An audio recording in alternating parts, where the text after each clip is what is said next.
Scene diawali dengan hamparan salju di Antartika pada tahun 1982. Di saat itu, 3 peneliti yang sedang melakukan penelitian menangkap sinyal aneh dari bawah lapisan es. Dan ketika mereka berada tepat di atas sinyal yang aneh, inilah yang terjadi.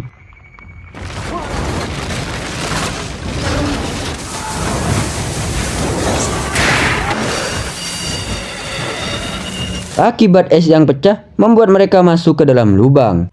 Lalu scene beralih pada seorang wanita cantik yang bernama Kate. Dia adalah ilmuwan ahli paleontologi atau ilmu yang mempelajari kehidupan di masa lampau melalui fosil. Di mana pada saat itu Kate didatangin sahabatnya bernama Adam yang datang bersama ilmuwan bernama Dr. Sender. Dia mengatakan bahwa kemarin rekannya ahli geologi di Antartika menemukan sesuatu di bawah lapisan es. Dr. Sender menawari Kate untuk bergabung sebagai salah satu ahli dalam meneliti penemuan tersebut. Kate pada awalnya menolak tawaran tersebut karena masih mempunyai tanggung jawab pada pekerjaannya saat ini. Namun setelah Dr. Sender mengiming-imingi Kate dengan kartu kredit limit miliaran rupiah dan makan nasi padang sepuasnya, akhirnya Kate menyetujui tawaran tersebut dan bergabung dengan Dr. Sender. Keesokan harinya mereka pun langsung OTW ke Antartika dengan menggunakan helikopter yang dipiloti oleh Carter dan Derek.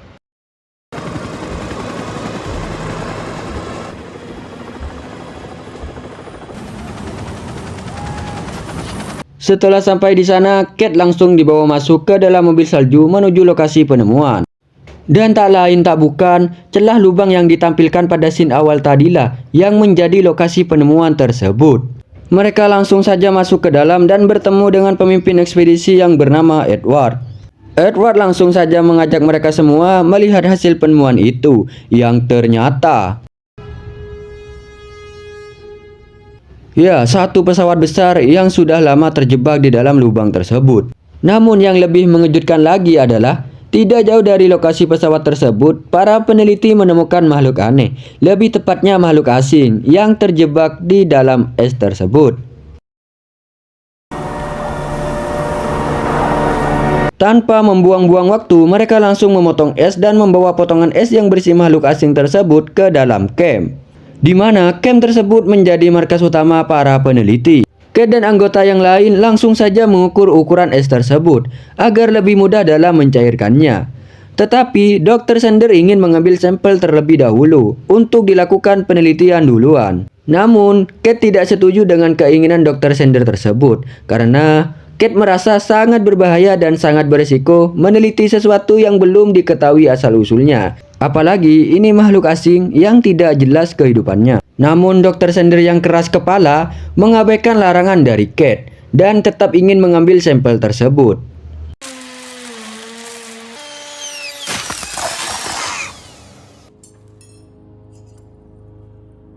Di malam harinya, mereka semua berpesta untuk merayakan penemuan ini.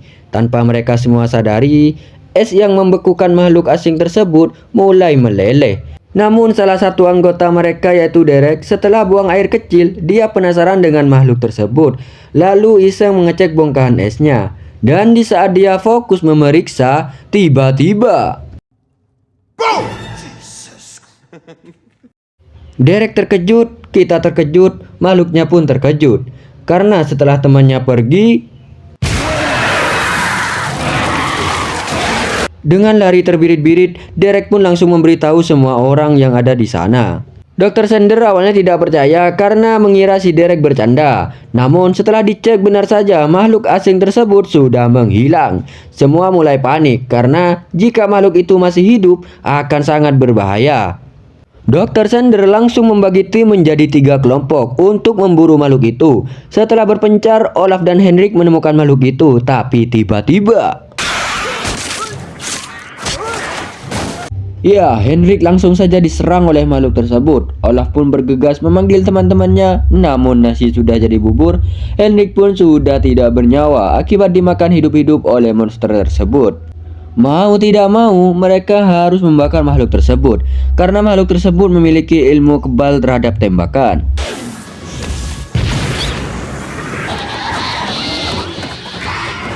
Setelah monster itu terbakar, Kate dan tim langsung melakukan pemeriksaan terhadap makhluk tersebut. Dan mereka semua dikejutkan saat menemukan tubuh Henrik yang ternyata masih utuh. Yang lebih dikejutkan lagi saat menemukan plat titanium atau lebih tepatnya logam penyangga patah tulang. Disitulah mereka mulai bertanya-tanya. Yeah, that's right. Logam tersebut memang milik Henrik, tapi yang menjadi pertanyaan adalah kok bisa logam tersebut ada di luar, sedangkan lengan Henrik masih utuh tidak luka sedikit pun. Dengan keanehan tersebut, Kate langsung mengambil sampel darah si Henrik dan menemukan sesuatu yang sangat mengejutkan, di mana sel jaringan makhluk tersebut menyerang sel jaringannya Henrik dan membuatnya menjadi baru. Artinya, makhluk tersebut dapat meniru wujud makhluk yang diserangnya. Keesokan harinya ketika Olaf akan diperiksa, Kate merasa curiga. Jangan-jangan Olaf juga terkontaminasi oleh makhluk tersebut. Tepat di saat Olaf mulai naik helikopter, Kate yang pergi ke kamar mandi pun dikagetkan oleh tambalan non-organik. Kate bergegas keluar untuk mengejar Carter, akan tetapi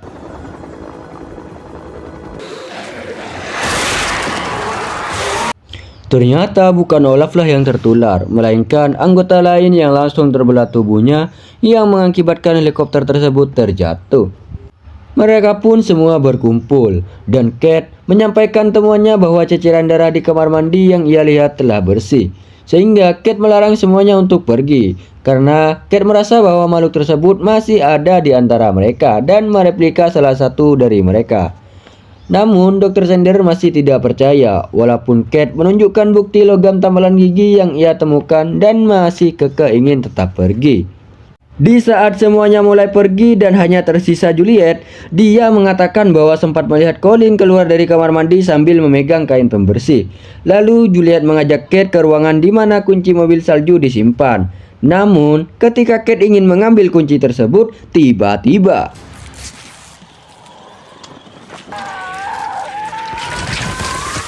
ternyata Juliet sendirilah yang menjadi impostornya. Beruntung Kate masih bisa kabur. Dan ketika ada salah satu dokter keluar dari kamarnya, makhluk tersebut langsung menyerang dokter tersebut.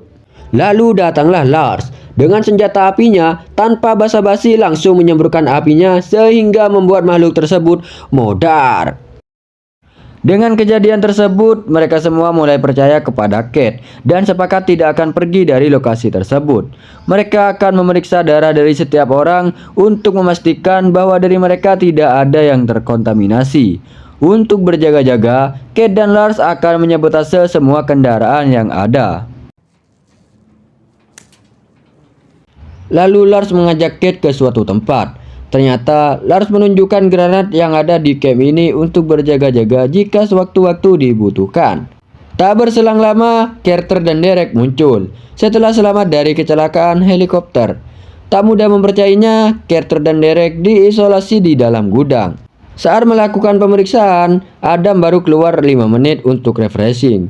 Namun tiba-tiba lab tersebut terbakar, menyebabkan semua sampel darah dan alat-alat lenyap. Tak kehabisan akal, Kate mencoba metode lain, yaitu dengan memeriksa tambalan gigi dari setiap orang, karena makhluk tersebut tidak bisa mereplika benda non-organik. Setelah diperiksa, ternyata ada 4 orang yang masih aman, yaitu Peder, Jonas, Lars, dan Kate. Sisanya masih menjadi pertanyaan, apakah mereka masih aman atau sudah tertular. Lalu, Kate menyuruh Jonas dan Lars untuk memanggil Carter dan Derek untuk dilakukan pemeriksaan. Setelah sampai di gudang, ternyata Carter dan Derek telah menghilang. Namun tiba-tiba Lars seperti ada yang menarik ke dalam. Jonas pun bergegas kembali untuk menceritakan semua kepada teman-temannya. Di saat yang bersamaan, mereka bergegas ke belakang karena mendengar bunyi kaca yang pecah. Ternyata itu adalah Carter dan Derek yang entah bagaimana penyembur api milik Lars berada pada Carter. Di sini, Edward terus memaksa Peder untuk membakar mereka berdua, sehingga Derek pun terpaksa melepaskan tembakannya. Akibat tembakan itu, menyebabkan tabung gas penyembur api tersebut bocor dan mengakibatkan ledakan hingga membuat Edward terpental.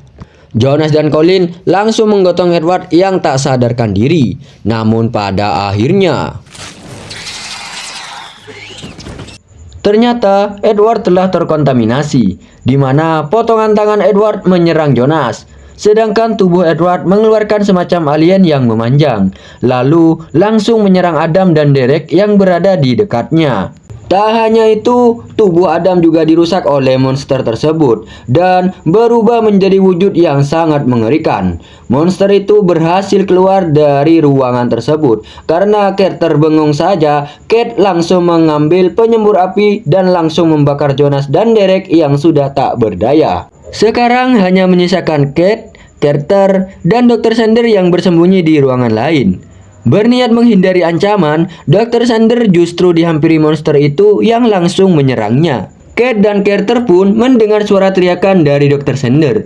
Namun, mereka hampir saja terkena serangan monster. Untung saja, Carter sigap yang langsung membelah monster tersebut.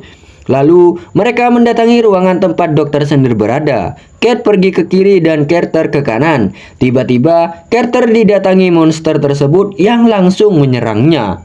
Untung saja Kate datang tepat waktu dan langsung membakar monster tersebut hingga mudar. Tak lama, Kate pun melihat Dr. Sander menggunakan mobil salju sedang menuju ke lokasi pesawat monster tersebut dan langsung dilakukan pengejaran. Saat di perjalanan, Kate sempat menanyakan tentang Lars. Carter pun menjawab bahwa ia tidak membunuhnya, hanya membuatnya pingsan dan disekap di dalam gudang. Setibanya di lokasi, Kate dan Carter berjalan di atas pesawat tersebut. Dan tiba-tiba, pesawat itu tiba-tiba menyala yang membuat Kate terjatuh ke dalamnya. Kate pun pergi ke salah satu ruangan. Dia menemukan semacam hologram yang mengemudikan pesawat tersebut. Tiba-tiba, monster Sander muncul dan mengejar Kate sampai ke dalam lubang. Di saat monster tersebut lengah, Kate dengan cepat mengambil granat miliknya yang sempat terjatuh. Kate pun langsung melempar granat ke monster tersebut. Lalu Carter datang pelanga-pelongo dan ini yang terjadi.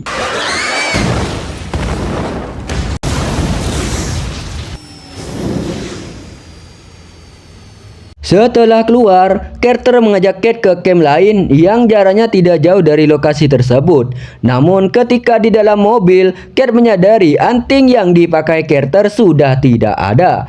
Dan Kate pun langsung membakar Carter pada saat itu juga. Dan Kate menggunakan mobil salju lalu pergi entah kemana tujuannya. Di saat helikopter jemputan datang, Lars berhasil sadar tepat waktu. Lalu ia memastikan bahwa sang pilot bukanlah monster. Tiba-tiba seekor anjing keluar berlari dari gudang. Lars langsung mengejarnya dan menghabisi anjing tersebut yang sudah terkontaminasi. Dan tamat. Ending yang sangat di luar nurul. Itu dia alur cerita film The Thing yang dirilis pada tahun 2011. Menurut saya, pesan dari film ini adalah jangan menjadi orang yang egois, karena keegoisan akan menghancurkanmu. Dan jangan mau menerima tawaran dari seseorang yang belum jelas pastinya, hanya karena diiming-imingi kartu kredit limit miliaran rupiah dan makan nasi padang sepuasnya. Saya Hanif, pamit undur diri, sampai jumpa di video selanjutnya.